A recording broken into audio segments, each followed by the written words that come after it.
Hi guys, welcome to my YouTube channel. Today I wanted to talk about exam technique.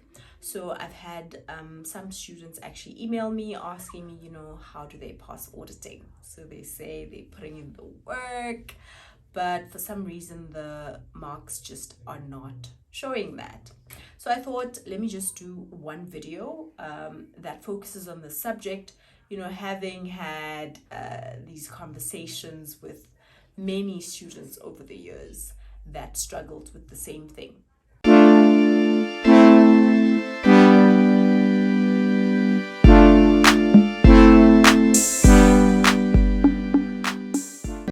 So how do you pass auditing then?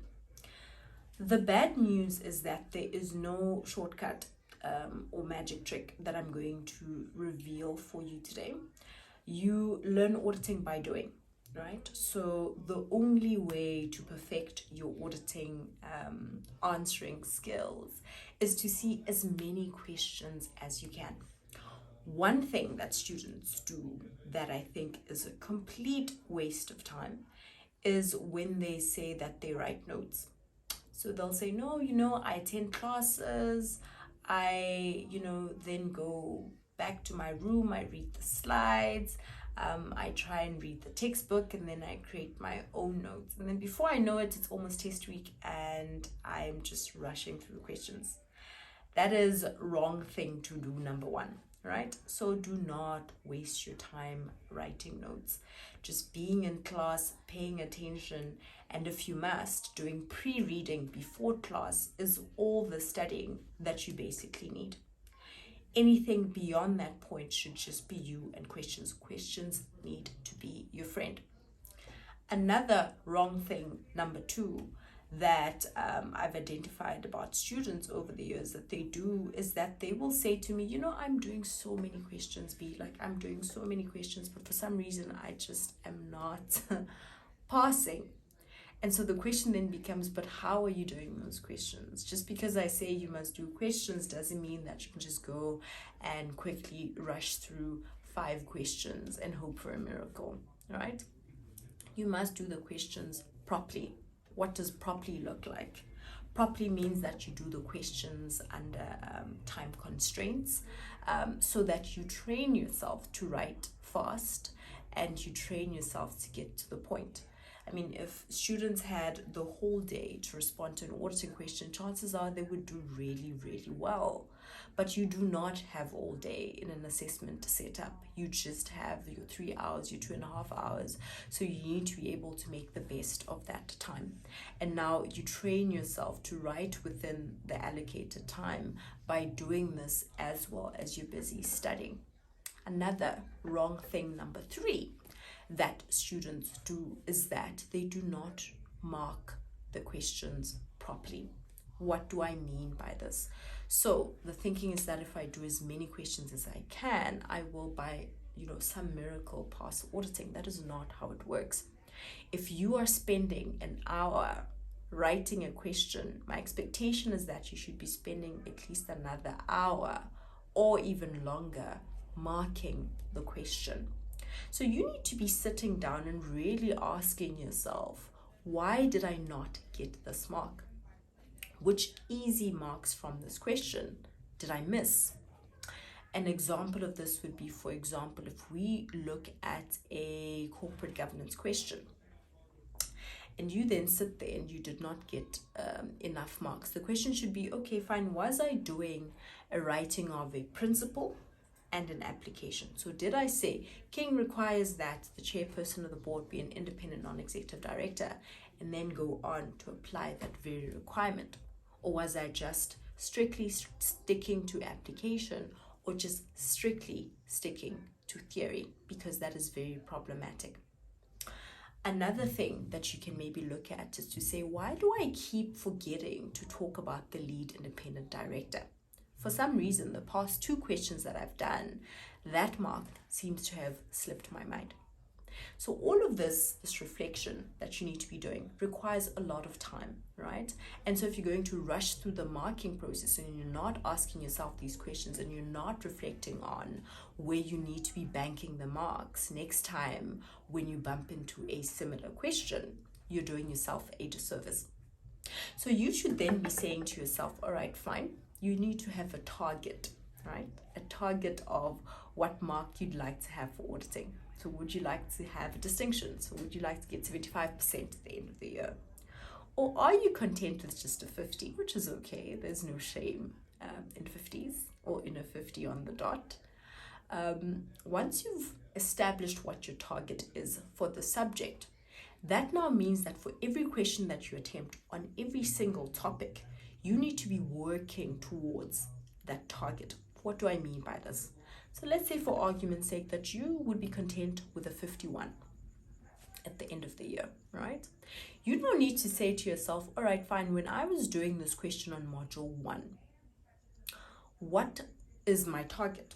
So my target is ideally 51.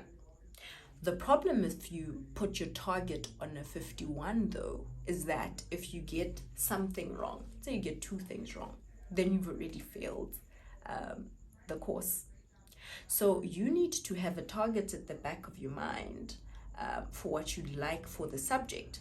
But then when you're doing question, you want to set it slightly higher. And this is to ensure that when you now forget certain principles during an actual assessment, you're not disadvantaged. So let's now say that you work on a target of 60 for every question, because at the end of the year, you'd actually like to get a 51. So what you then do is you say, fine, how many marks did I get? Or what percentage did I get? So if you got 40, that now means that you are 20 below your actual target that you need of 60.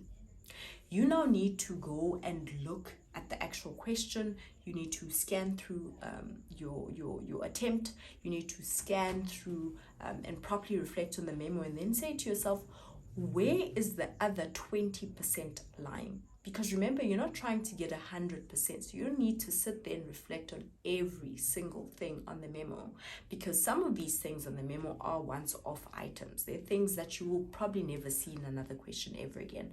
But there are some things that are standard within that topic, right?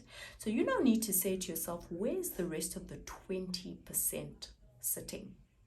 And then you need to go say, oh, okay, fine, for example, pre-engagement, I forgot to talk about the terms of engagement, that management and the auditors need to agree on their roles and responsibilities by a signed engagement letter. For some reason, I just keep forgetting that mark and I don't know why. Then you note it down as an easy shortfall mark, so the mark that you need to get to your target that you needed. You go on to do you go on to do this exact same process until you've established or until you've found your entire 20%. Now, the reason that you do this is to help you actively reflect on where you went wrong. You're also helping your mind to really pay attention to the easy marks that you could have gotten if you did not overlook certain things.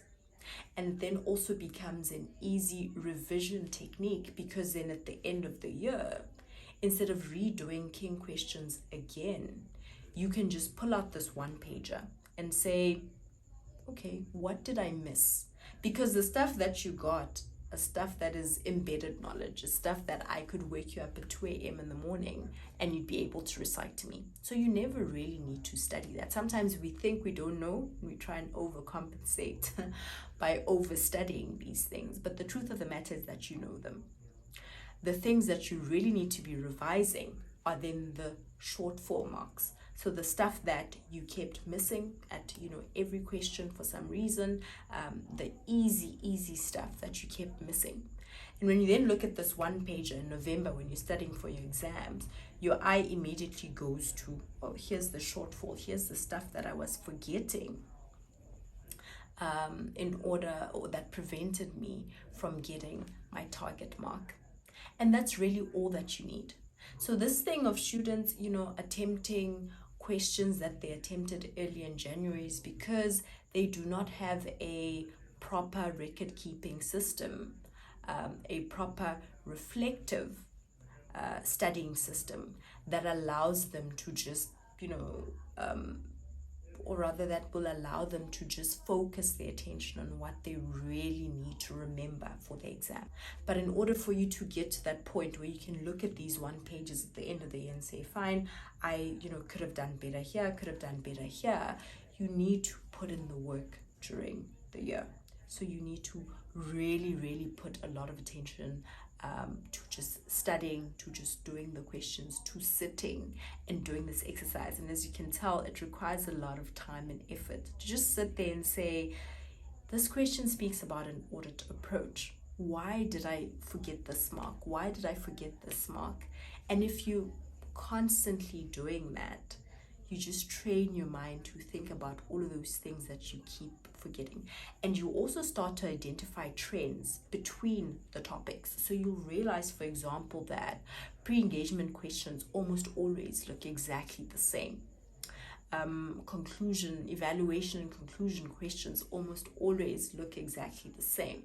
And you're able to build a skeleton of this concept, or a skeleton and an improved exam technique on that particular topic that will allow you to tackle any question that you come across, and not just tackle it, but tackle it well. And we know about auditing that there's always a spanner in the works. So you really do want to take advantage of certain topics that might come out as easy at the end of the year or during your exams. So in summary, I want you to have a target mark for auditing for the year that you would like. I want you to set your target mark for your questions slightly higher than the target mark you would like at the end of the year. And I want you to always reflect on the easy marks that you've missed per question. So where is your shortfall sitting? That will require a huge investment of your time, but I promise you it's going to be so much worth it. And the nice thing about auditing that I always used to say to my students is that once you've learned it, you've learned it. So if you just invest a lot of time doing this in your undergrad, when you get to CTA and beyond, it's not something that you'll ever have to worry about. So that is my 2-cent advice on how you can study auditing. Remember, you cannot do the yes method. It's just not going to work. You unfortunately have to put in the work, because you learn auditing by doing. And I've just suggested for you a technique that you can use, I've just suggested for you guys a technique that you can use to do. If you do end up trying this technique, please do email me. Let me know how it's going for you, or if you do have a different suggestion, something that you think works for you, please also let me know as well. I'd like to hear what other methods are out there. But if you are failing auditing, it's because you are spending too much time summarizing stuff that does not need to be summarized. You're not spending enough time doing questions. You are not spending quality time doing questions. So you're not doing the questions properly like you ought to. So it's going to be one of those things that you're not doing properly. And trust me, if you do then follow this approach, there is absolutely no reason why you should not do well in auditing. Thank you so much for joining me. I will see you on my next video.